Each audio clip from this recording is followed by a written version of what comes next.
This is Jared Benjamins again, and this is another reaction video for y'all.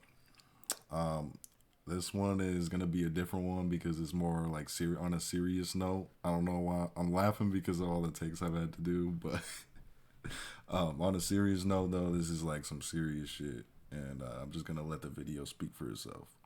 All right, you guys, you might want to sit down for this one because I'm about to blow your mind. Let's talk about the undeniable, overwhelming, ridiculous amount of evidence supporting the cover up of a murder. What's up, YouTube? My name is Shiro, and welcome to my channel where I talk all things true crime, missing persons, and I share the untold stories of those in the Black community that need more attention. If you're new here, I want to welcome you. Come on in. Feel free to suss out my vibe, see if you like it, and if you do, hit that subscribe button. And for all of you returning subscribers, you already know that you are family now, and it's so good to have you back in the virtual space once again. So, as you know, I'm currently covering the case of Tamla Horsford, the beautiful mother of 6 from the Caribbean who went to an adult sleepover and This story is really crazy. never made it home. If you'd like to catch up on what I've covered so far, you can find her story in the link below. This video is for all of you who still have your doubts, and despite the insurmountable amount of evidence and red flags, refuse to believe that racism has anything to do with Tamla's case not being solved. I plan to legitimize these red flags for you with some receipts, because the truth is, Tamla's case is surrounded by so much corruption. The only way I feel she'll get justice is for the FBI to get involved. These are the facts you can't ignore about the Tamla Horsford case. Before I begin, I just want to say I had to pause editing on the remaining content and create this intermission video. Dang, she really needs Before business. wrapping up this project, here's your disclaimer so you can choose whether or not you want to continue following my content on Tamla Horsford's case. Number 1, if you're okay with pretending racism is not a major factor in Tamla's death, this video is not for you. Okay. Number 2, if you're offended or uncomfortable with me calling out or holding law enforcement accountable, this video is also not for you. And to be clear, I am not anti-law enforcement, but I am strongly anti-corruption. And there is a distinct difference. I happen to have a healthy respect for the badge, but I expect integrity because no one is above the law. I personally do not feel that is true. Nobody is above the law. Feel like it's fair or even possible to tell Tamla's story while omitting what I feel is the most critical component of her case. The end goal is justice, you guys. And if racism is the roadblock impeding on the efficacy of justice for Tamla, how the hell can we expect to achieve it? You can't go around the problem. You got to go through it. So now that you know what to expect, feel free to either click off or proceed at your own discretion. With that said, if you've chosen to stick with me, let's get right into it. Let's go. The biggest problem here is that it feels like everybody involved with Tamla's case is corrupt. Let me explain. Forsyth is a petri dish of corruption and blatant racism. From its dark history that harbors the Rob Edwards lynching of 1912 to present day, not much has changed. And in the death investigation of Tamla Horsford, the loss of integrity created due to the conflicts of interest between law enforcement and those who were present the night she died is enough to make anybody furious. To be honest, I don't know if there was one decent person handling Tamla's case, because after doing my research, I struggled to find one. Damn. Forsyth County 911. She said she struggled to find one good person in this whole case. What's the address? Since day one, when Tamla's body was found lying face down in the backyard of the homeowner, things didn't add up. From the strange and eerily calm 911 call to the lack of professionalism and due diligence by law enforcement, it wasn't long before I realized that when you try to put 2 and 2 together in Forsyth County, the math ain't mathin'. So let's start from the beginning. Just ain't Corporal Corey Miller was the first responding officer to arrive on the scene, and he was able to look at Tamla and determine she was in fact deceased based off the medical degree he somehow miraculously manifested from his butt cheeks, and thus proceeded to cancel EMS. He canceled But it's EMS. The sirens in my headphones. He canceled EMS. And I think you'll find it interesting that Miller shares mutual friends with the homeowner, John Myers, and was well aware of this relationship upon arrival. Oh, and would you like a receipt with that? What's going on right now? I do request that you not Here come we up here. go. Everybody is fine as far as your daughter and Jose and everybody that goes. If you, I'm Corporal Miller. I understand. I understand. This is an active crime scene right now. Even if you show up here, you might stay outside in your vehicle. We can't let you inside the house. Ma'am, I understand that right now we are in control of this property because it's an active crime scene. I'm just trying to be very respectful to you. I know it's your home. And if you try to barge your way in, unfortunately, you'll be taken into custody, and I do not want that to happen. She's fine. She's fine. I actually know your daughter. We have some mutual friends together, and I've been here talking with her. She's fine. She is fine. Mike Christian, another officer who responded to the scene, would be the lead investigator. Mr. Whatever his name is. I lost interest. On the case and was very familiar with Jose Barrera. Remember, he's the boyfriend of the homeowner, John Myers, who was the pretrial probation officer at the time and was also present at the slumber party the night in question. And furthermore, by his own account, according to the timeline, would have been the last person to see Tamla alive. Now, right off the bat, you have two people at a potential crime scene who are comfortably familiar with two of the responding officers. Yet, behold the caveat. Good old Mike Christian, the lead investigator of this case, is a oops, did I say that? Shit. He was as piss poor of an officer as they come, and the absolute worst to be in charge of anybody's case. Signed to the Tamla Horsford case, this man, veteran sheriff's investigator Mike Christian. Maybe snapping pictures of her dead body. This woman says she was having an affair with Christian at the time. This internal affairs investigation we obtained through open records shows Christian's accused of routinely sending her and others crime scene pictures, videos, and others' personal information. Not only did he share crime scene photos and sensitive information with his mistresses via text messages, but his insensitive referred to Tamla as the porch lady. And if that's not enough to make you loathe this unworthy testicle, what did he say? Also sent racist tweets to his girlfriends depicting himself taunting Tamla's husband about her death. Would you like receipts with that? Here you go. On November 4th, Christian sent a Snapchat message to one of his girlfriends, pretending as if he was notifying Tamla's husband of her death. It read, and I quote, "Hello, sir. I know we've never met, but I'm here to tell you that your wife and mother of your 6 children is dead. Oh yes, I am happy to report that she was really, really drunk, trip-landed face down in the backyard, either through hypothermia, positional asphyxia, or aspirated on her own puke. Not sure which one. I know you have fun memories. Enjoy caroling these 6 boys who are now going ape shit." End quote. Wow. This idiot really thought this was funny. In another message, my God, he opens bro, with, that's so and fucked. I quote, "Greetings from racist, cracker bastard, murder covering up land. How are you? It's a nice rainy day. Good for digging shallow graves by the roadside." End quote. This kind of behavior is just unacceptable. How would you feel if this man was in charge of investigating your loved one's case? After dealing with that, how would it even be possible for you to trust that any work done up until that point had been done with integrity or professionalism? He didn't even have a basic level of respect for Tamla or her family. He proceeded to say things that were in such horrible taste, indicative of the donkey he is. But when asked by the GBI during an interview about why he sent the Snapchat messages, he claimed it was sarcasm in poor taste. So I say, in response to my previous claim that he's a though self-proclaimed, before anybody decides to come for me about that, that too was my sarcasm in poor taste. Allegedly. Keep in mind that he was the lead investigator on this case. The Oh, that lead makes so investigator. much more I'll say it sense. again. He was the lead investigator. And you wonder why this case has gone nowhere?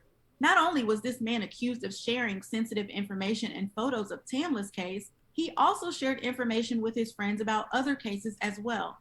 And to make things worse, one of his girlfriends was a former victim from a case he was in charge of overseeing. So not only is this man a horrible excuse for a human being, Oh my. he is also a predator. To internal affairs. His Yo, job as a cop to find someone women. needs to This terminate internal this affairs man. report confirms one of the women with whom Christian was having an affair was a victim of a crime he was investigating, and that Christian often called and texted them throughout his shifts and routinely met with the women while on duty.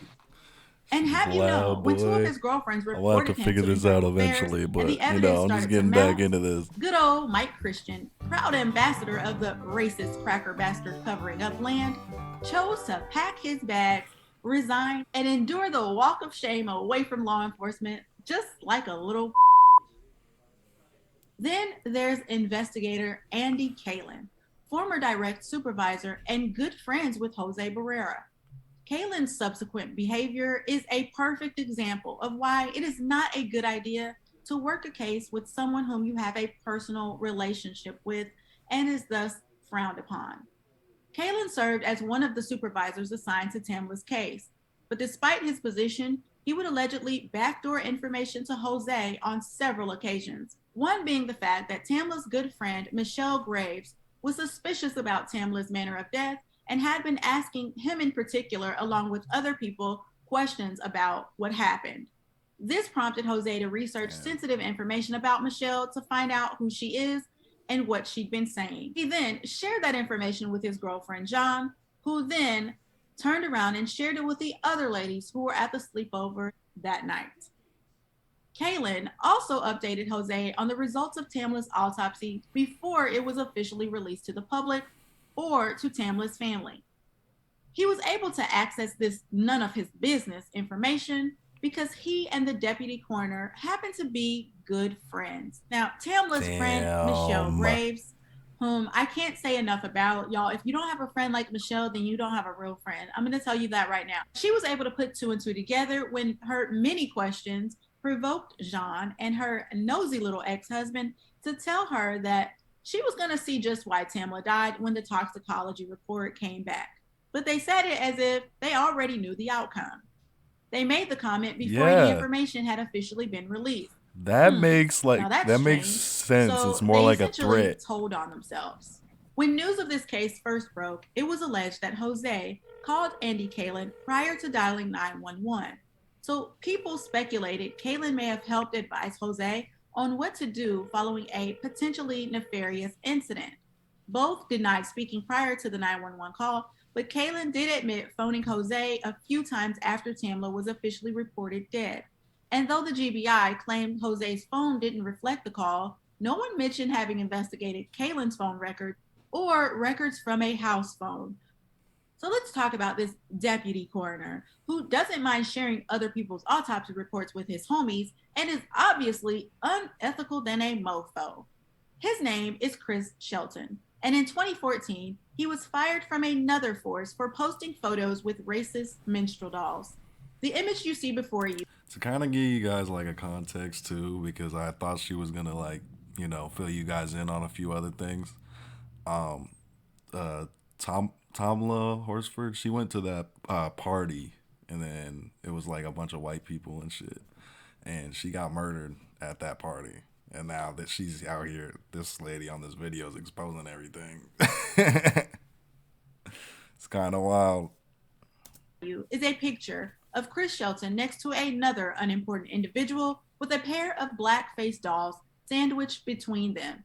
The two appear to be very comfortable and somewhat proud to smile for such a selfie they would go on to later share. I didn't even notice those until she said that. Made good old Mike Christian's little heart smile. So I guess Tamla's husband's claim that she was painted in blackface at the funeral home was not far-fetched at all. Because, and this is going to shock some people, but when I went into the funeral home, I probably scared shit out of everybody because I yelled, "What the f-?" as loud as I could.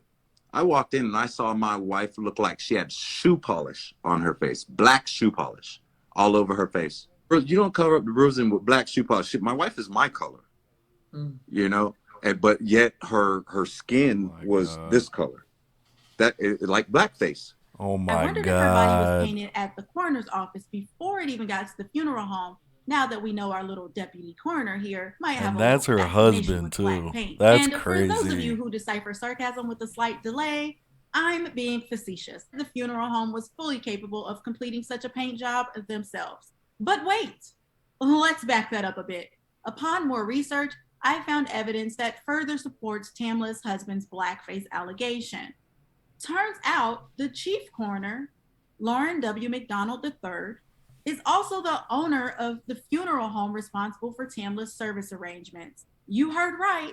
Mr. McDonald is the proud owner of McDonald & Son Funeral Home of Cumming, Georgia. So the likelihood that Chris Shelton's dirty little fascination with blackface may have fueled someone's sick idea of a joke to do it to Tamla is highly probable. That's so crazy. So let me break it down for you. You've got a deputy coroner who appears to be fascinated with racial archetypes working alongside the chief coroner, who just so happens to own the funeral home, which serviced a black woman whom previously succumbed to a questionable death in the presence of 9 white women and 2 men, who was painted in blackface by an unknown funeral home staff member, all of which coincidentally took place in a county that has historically proven to be a hotbed of racial tension since 1912.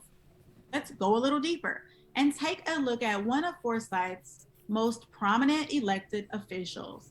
This is Ron Freeman, a 32-year law enforcement veteran and current Forsyth County Sheriff who began his tenure working for the Sheriff's Office in 1987.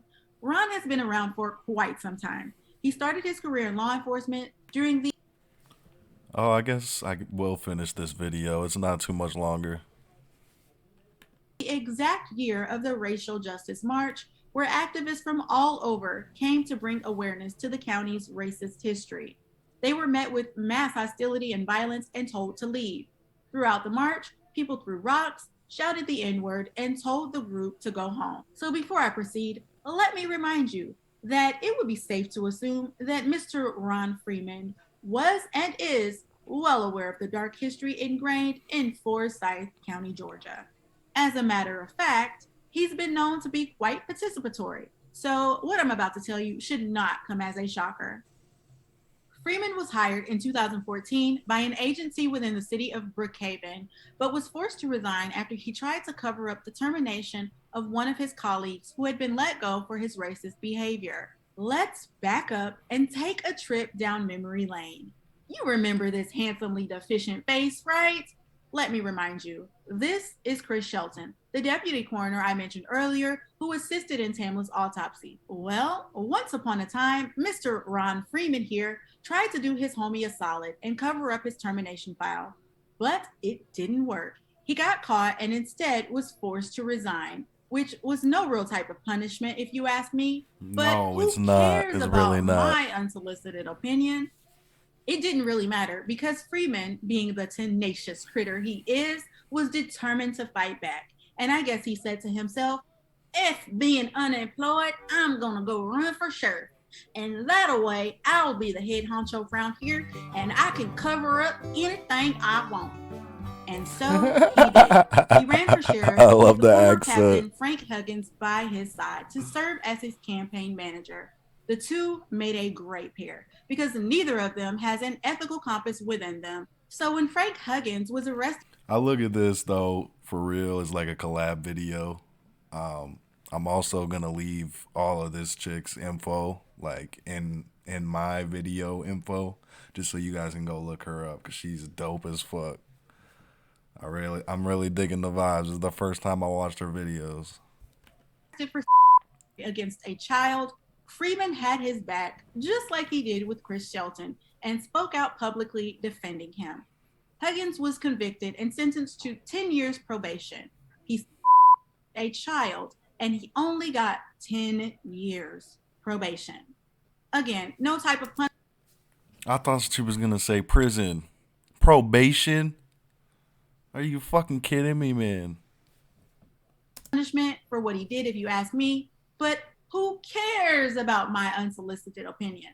The moral of this story is there is none. There are no morals in this part of Georgia because Ron Freeman was then elected sheriff by the people of Forsyth County. Go figure. Let's talk about Jose Barrera, John's boyfriend, who was present at what was supposed to be a ladies only sleepover. I guess he identified as a woman that night or didn't understand the assignment. Barrera. So, okay, she's gonna fill in a little bit more now, but like before, like in the video, you guys are probably gonna be like, what the hell? You probably won't get it until the end, but whatever. Just watch till the end. Was a pretrial probation officer working for the sheriff's office at the time. And by the look of his track record, he didn't disappoint, falling right in line with the disgraceful shortcomings of his predecessors. He'd been fired sometime before from the state probation office, along with another officer, for lying about the relationship between the two. He was fired a second time from the Forsyth County Sheriff's Office for using his position to access information about Tamla's case and sharing it with his girlfriend and others who were present the night she died. As you can see, when it comes to the pursuit of justice in the mysterious death of Tamla Horsford, there are many reasons to be concerned. I will share in depth with you all of the reasons in the upcoming part 2 that I'm about to mention. For one, her cause of death doesn't align with her injuries, and no one, not even the medical examiner, cares to make it make sense. 2, I find it interesting that Alright, so I'm gonna cut this video, you guys, but there will be a part 2 because she's got a part 2 and I really like this chick and I like her vibes. But I hope you guys have a great night and I'm gonna start taking over this YouTube shit. Mark my words,